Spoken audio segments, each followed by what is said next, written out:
Very warm welcome to you all. So this is a very short video. Today we'll be discussing a crucial document that is employment agreement.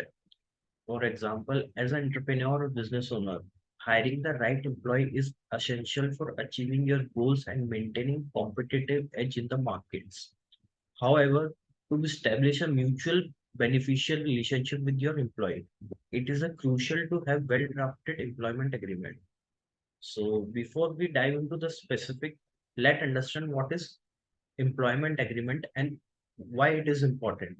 So we just understand with the theoretical concept that is an employment agreement serves a legal binding contract between the employer and employee, outline the terms and condition of their professional relationship. It provides clarity and set of expectation regarding the rights, responsibility, obligation of both the parties. An effective structured employment agreement can help to mitigate a potential disputes and protect the interest of the business or startup. So in today's video, we'll be discussing the key components that should be included in employment agreement of business or startup. So there are a lot of clauses to making an employment agreement, like defining job responsibility, compensation and benefits, confidentiality, intellectual property rights, termination clause, and more. By the understanding of these critical elements, you will able to create a comprehensive employment agreement that promotes harmonious or productive work environment while safeguarding your company interest. So, but for today, we will be restrict ourselves. We only go through the three clauses.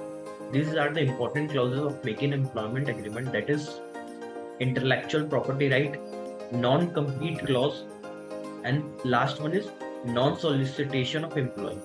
So let's understand. The first one is intellectual property rights.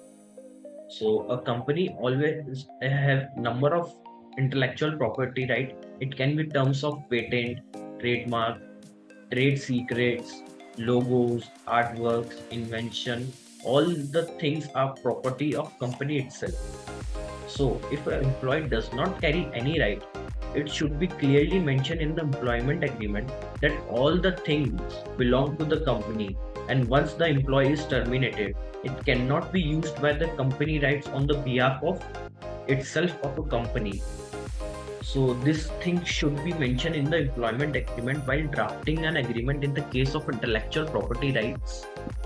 Now the second one is non-compete clause. This is the important clause of framing an employment agreement. So let's understand with the example.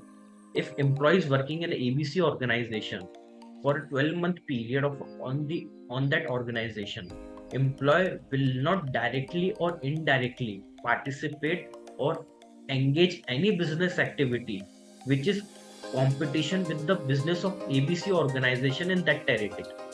So this is the non-complete clause. Now the last one is non-solicitation of employee.